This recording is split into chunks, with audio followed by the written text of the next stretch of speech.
Sirens have sounded once again in Tel Aviv as the full ramifications of Donald Trump's strikes on Iran continue to be felt across the region. The IDF says a fresh wave of missiles have been launched by Iran towards Israel.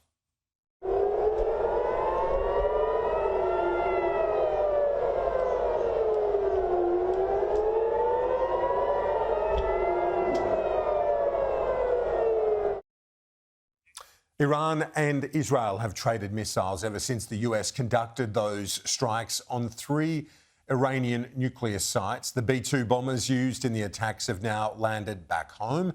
President Trump is warning Iran not to retaliate against the US, saying any future strikes will use even greater force.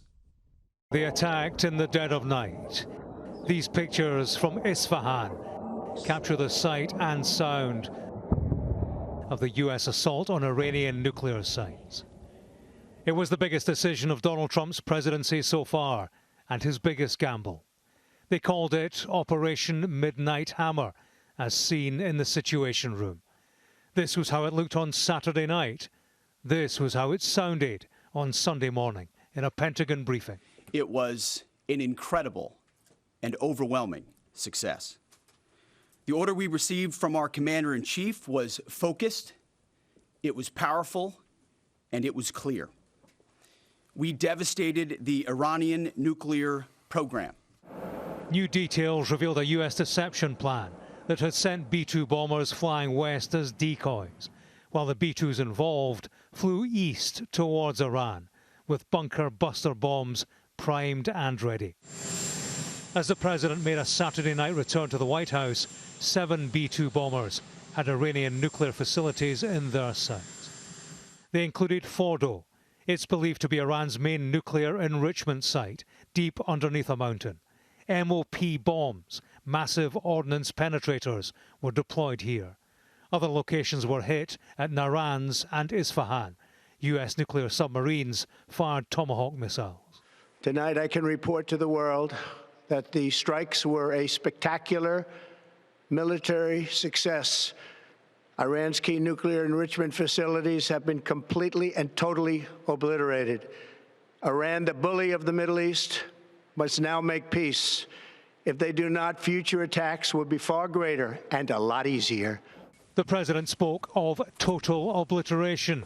His top military man revised that downwards, pending full damage assessment. All 3 sites sustained extremely severe damage and destruction. More than 125 U.S. aircraft participated in this mission, including B-2 stealth bombers, multiple flights of 4th and 5th generation fighters, dozens and dozens of air refueling tankers, a guided missile submarine, and a full array of intelligence, surveillance, and reconnaissance aircraft. After the strike, the Americans said this was about peace and ending Iran's ambitions to build a nuclear bomb. Nothing more. But our view has been very clear that we don't want a regime change. We do not want to protract this or build this out any more than it's already been built out. We want to end their nuclear program, and then we want to talk to the Iranians about a long-term settlement here. While the Trump administration urged Iran back to the negotiating table, Iran's foreign minister said the door on diplomacy had closed. The warmongering and lawless administration in Washington is solely and fully responsible for the dangerous consequences and far-reaching implications of its act of aggression. After the American attack, strikes continued in Iran through Sunday, conducted by Israel. Its prime minister emboldened by a US ally joining the fight. His leadership today has created a pivot of history that can help lead the Middle East and beyond to a future of prosperity and peace. This is a conflict with many moving parts, moving civilians to fear for the future. Neither party are telling the truth about whether there has been contamination as a result of the strike. The task is not to allow this region to turn into another Chernobyl. I think the war is going to expand, even though people here in Tehran say it is going to end. I think the government may close the Strait of Hormuz. Attacking Iran is an intervention by an American president with unpredictable consequences. The US says it's in touch with Tehran, privately and publicly, giving it every opportunity to come to the table for talks and for peace. If this momentous decision has been criticised internationally, it has been domestically too. Many in the MAGA movement, which put Donald Trump in power, are unhappy at his engagement in a foreign conflict. Many in Congress are unhappy that he didn't inform them first. A world that waited for America to strike now waits for Iran to strike back. The United States has spoken of an attack of precision and certainty. Neither applies to what comes next. Australia has confirmed it supports the US strikes on Iran, but won't say when or how it learned of the attack. Political correspondent Cam Redden is live with me in the studio. Cam, the government now adding its voice to the global calls for de-escalation and dialogue, but importantly, as you've been reporting today, expressing its support for the US action. Yeah, and the Foreign Minister, Penny Wong, has been leading much of this response from the government this morning, Kieran, stressing that in her view and in the view of the government, Australia is not a central player in this, is not knee-deep in its involvement, but wanted to be clear in its support for the US action. And using that word this morning, Penny Wong, that Australia supports that decision to strike the 3 nuclear facilities in Iran. She went on to elaborate that it's her view Australia's role in this conflict more broadly at this stage is simply to add its voice to the growing calls from leaders around the world, in France, in Canada, in other places, for the next step to be dialogue and diplomacy and negotiation, for Iran to come to the table and for a peace deal to be settled. The Foreign Minister not elaborating, though, on whether Australia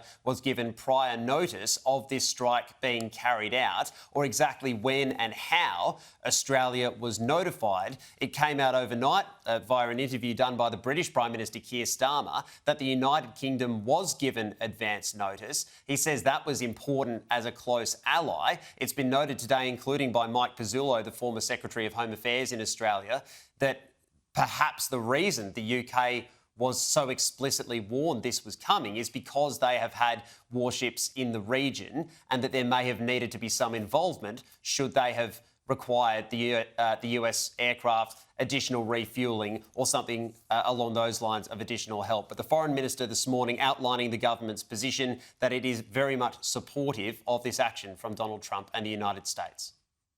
Australia has been clear, along with the international community, that Iran cannot be allowed to develop a nuclear weapon.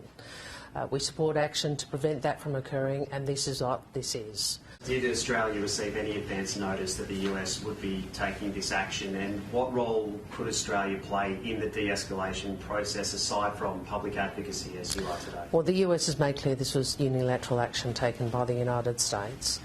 What I would say is we're not a central player. In relation to the UK, we were not involved in the attack. We were given due notice, as we would expect as close allies to the US. The opposition is backing the government in on that front, suggesting that because Australia is not a central player, that it is not unreasonable that the United Kingdom may have received a greater heads up or been somewhat more closely informed onto the exact nature of these strikes before they were carried out, as opposed to someone like Australia. Andrew Hastie leading the coalition's response today. The Secretary of Defence, Pete Hegseth, made it very clear yesterday this was a very, very tightly held operation. Very few people in Washington, D.C. were briefed, let alone allies. So that was the reason behind the success of the operation, I think. So I think we can just take it as it appears on the face of it. We do await to hear from the Prime Minister, Anthony Albanese, Kieran. We can also just show our viewers these pictures which have just come into the newsroom in the last hour or so from DFAT. Australians starting to make their way out of Iran. At least 2,900 have asked for assistance. These images are from the border between Iran and Azerbaijan, where some of those officials are now helping Australians get out. But naturally, with the airspace closed, still a very difficult and precarious situation. Yeah, and as you mentioned, the Prime Minister has convened the National Security Committee of Cabinet. That's been meeting this morning. He's going to hold a news conference during Newsday. So as soon as we get it, we'll bring it to our viewers live as it happens. Cameron, thank you.